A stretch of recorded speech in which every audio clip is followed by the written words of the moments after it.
అన్న నమస్తే. నమస్కారం అండి. నా పెద్దనా అన్న మీరు? అవును. ఎట్లుండే అన్న ఇప్పుడు ఇదంతా జరిగింది. అతన్ని తీసుకొచ్చుకొని ఇంట్లో పెట్టుకున్నారు.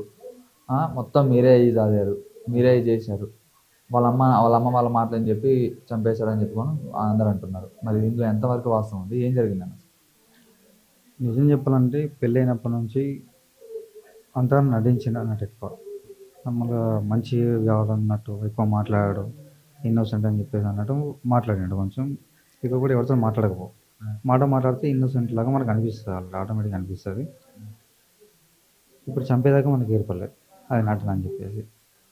దీంట్లో పెళ్లి చేసేటప్పుడు మీరు ఏమైనా వద్దని చెప్పారా మరి? ఎందుకు ఇస్తున్నారు? పెళ్ళని వద్దన్నా. లవ్ మ్యారేజ్ చేసుకున్నారు. లవ్ మ్యారేజ్ కాదు. అంటే తీసుకుపోయి పెళ్లి చేసుకున్నారు.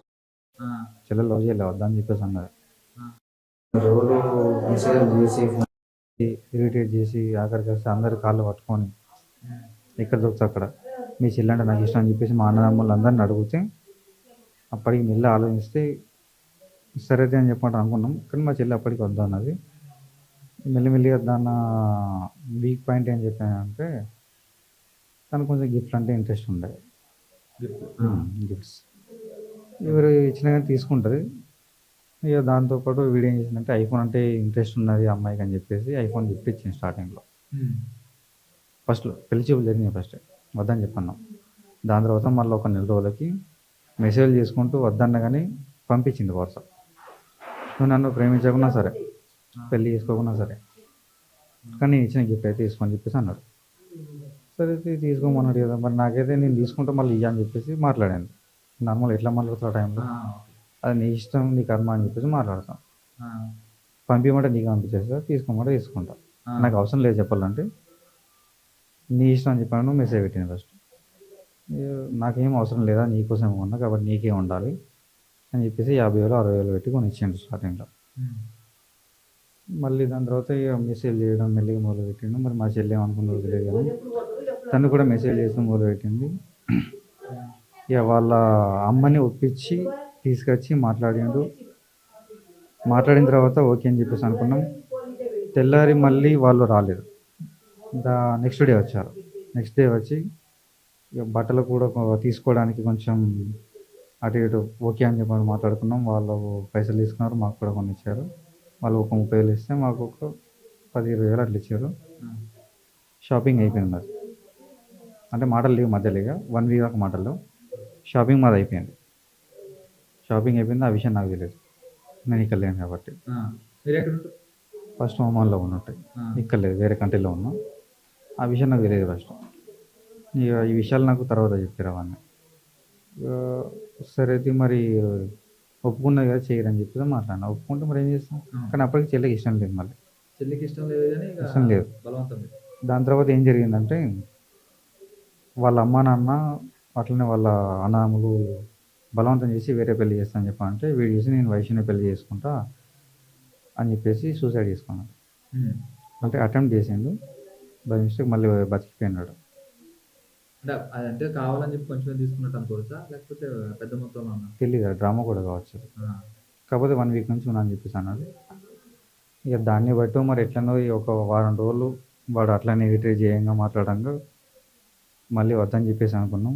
వాళ్ళు కూడా వద్దని చెప్పన్నారు. కానీ పర్సనల్గా చెల్లెకి మెసేజ్ చేసి ఎట్లా ఒప్పించిందో తెలియదు కానీ తీసుకుపోయి పెళ్లి చేసుకున్నారు. పెళ్లి చేసుకుని వచ్చిన తర్వాత కూడా మళ్ళీ దిక్కు లేక అన్నట్టు కాదు కానీ నార్మల్గా సరే పెళ్ళి చేసుకున్నారు కదా ఎందుకు బిడ్డని మళ్ళీ ఇబ్బంది పెట్టడం ఎందుకు ఇష్టం ఉన్నది అని చెప్పేసి ఒప్పించారు. ఒప్పించిన తర్వాత సరే అయితే మరి ఎట్లా నాన్న సంగతి ఏంటిది మరి ఎట్లా మాట్లాడతాం మీ ఊళ్ళో ఒప్పుకోనంటే నడదు కదా మరి నువ్వు ఇక్కడ ఉంటాను నడదు కదా మరి ఏంటి సంగతి అని చెప్పి అనమాట. అత్తమ్మ కొన్ని రోజులు మీ దగ్గరనే ఉంటా పని కూడా వస్తాను నేను నాకు డబుల్ డ్యూటీ ఉన్నది నేను ఒక్కరోజు కూడా ఇంటికే ఉండా అని చెప్పేసి మాట్లాడిండు. ఒక నెల దాటిన తర్వాత ఒక డ్యూటీ బంద్ చేశాడు. 1 నెల 2 నెలలు దాటిన తర్వాత ఒకటే డ్యూటీకి వెళ్ళడం మొదలుపెట్టాడు. ఇంకొక 3-4 నెలల తర్వాత ఆ డ్యూటీ కూడా వారం రోజులు వెళ్తాడు, వారం రోజులు ఇంటికి ఉంటాడు, వారం రోజులు వెళ్తాడు, వారం రోజులు ఇంటికి ఉంటాడు. వాళ్ళ అమ్మ నాన్న ఎట్లో తిట్టడం ధైర్యం ఇవ్వడం కామన్ అయిపోయింది. అతను వెళ్తుండు వస్తుంది మాకు తెలియకుండా.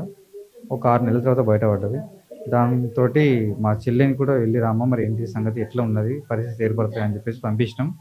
పంపించిన తర్వాత వాళ్ళు చూసి అన్నారంట, నువ్వు అవసరం లేదు, మాకు అక్కర్లేదు, మా కొడుకు మాకు వస్తాయాలు, నీకు అది కావాలంటే నువ్వు కూడా వెళ్ళిపోరా అని చెప్పేసి ఇక సూడిపొడి మాటలతో కొంచెం బాగానే అన్నారంట. అట్లనే మెల్ల 8 నెలలు గడిచింది. ఈ మధ్యలో ఒకసారి ప్రెగ్నెన్సీ కూడా తీపించారని చెప్పేసి తెలిసింది నాకు ఇప్పటి వరకు తెలియదు, ఈరోజు తెలిసింది నాకు.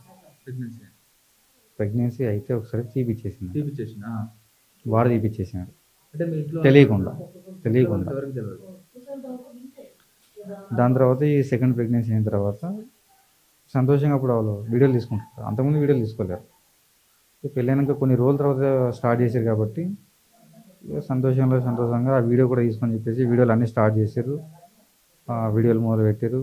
సంతోషంగానే పడ్డారు ఆ వీడియోలో కూడా. చూస్తారు కదా మీరు కూడా ఇలా ఎంత ప్రేమతోటి ఎంత మంచిగా చేస్తుంటారు. ఇతను కూడా అతనికి ఇష్టం లేదని చెప్పంటే వీడియో తీసేవాడు కాదు, యాక్టింగ్ చేసేవాడు కాదు. ఇక అట్లా ఉన్న వాళ్ళు సడన్గా ఇట్లా జరిగిందని చెప్పంటే రీసెంట్గా వాళ్ళ అమ్మ వాళ్ళ దగ్గరికి ఎక్కువ 1 month నుంచి ఎక్కువ వెళ్ళడం జరుగుతుంది. అక్కడ ఏం మాట్లాడినాడో తెలియదు. కాకపోతే మారిపోయిండు అంటే కూడా కొంచెం నమ్మశక్యం లేదు కదా. ఫస్ట్ నుంచే ఉన్నది, కానీ ఈ నెలలో ఎక్కువైందన్న. మళ్ళీ ఒక 3 days మళ్ళీ ఎక్కువైంది, కంటిన్యూ వెళ్ళాడు అన్న. ఇక 3వ రోజు వచ్చేసి వాడు ఉన్నది ఆ తరపే. వాళ్ళు ఆల్రెడీ మాటలు చెప్పారు, ఏమేమో మాటలు చెప్పారు, ఇతనికి నేర్పారు ఆల్రెడీ. చెప్పిన తర్వాత ఏం విన్నాడో ఏం చేసుకున్నదో తెలియదు, కానీ ఒక మాట అయితే ఏదో అరే ఇట్లా అడిగి చూడు కోడల్ని, దాన్ని అన్నట్టు ఏదో మాట మాట్లాడారు. కోడలు అన్న మాట వాళ్ళకు అది ఒప్పుకుంటే ఒక కఠిన విషయం అని చెప్పినట్టు నాకు వినిపించింది. అమ్మ చెప్తావు.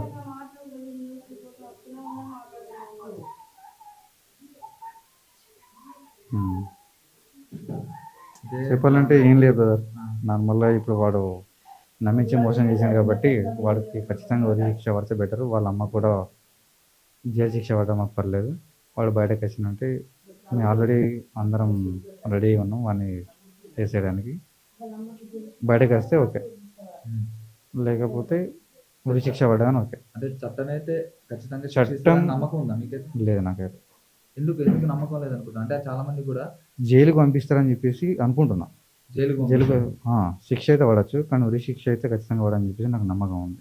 అంటే ఇప్పుడు కాబట్టి తర్వాత బయటకు వచ్చినప్పుడైనా మీరు అది, కానీ ఉరి శిక్ష పడితే కొంచెం సేఫ్ అని చెప్పేసి నా అభిప్రాయం. ఎందుకంటే ఉరి శిక్ష పడితే కూడా ఇలాంటిది జరిగినప్పుడు ప్రభుత్వం కూడా మంచిగా స్పందించింది అని చెప్పి మీకు కూడా కొంచెం నమ్మకం అయితే వస్తుంది, నమ్మకం ఉంటుంది, ప్రజలకు కూడా కొంచెం నమ్మకం వస్తుంది.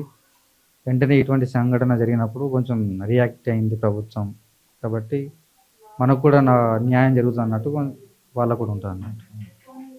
అది లేదని చెప్పాలంటే డైరెక్ట్ ఇట్లా బయటకు వచ్చిన తర్వాత మనకు ఇటువంటి ఛాన్స్ కూడా ఉందని చెప్పేసి మమ్మల్ని చూసి జనాలు తెలుసుకోవాల్సి వస్తుంది. తర్వాత ఇవన్నీ పరిణామాలు చోటు చేసుకోక ముందే ప్రభుత్వం తగిన చర్య తీసుకోవాలి, లేకపోతే తర్వాతకి మళ్ళీ మిమ్మల్ని చూసి ఇంకొక 4 నేర్చుకుంటారు అని చెప్పి చూపించకుండా ఉండాలంట.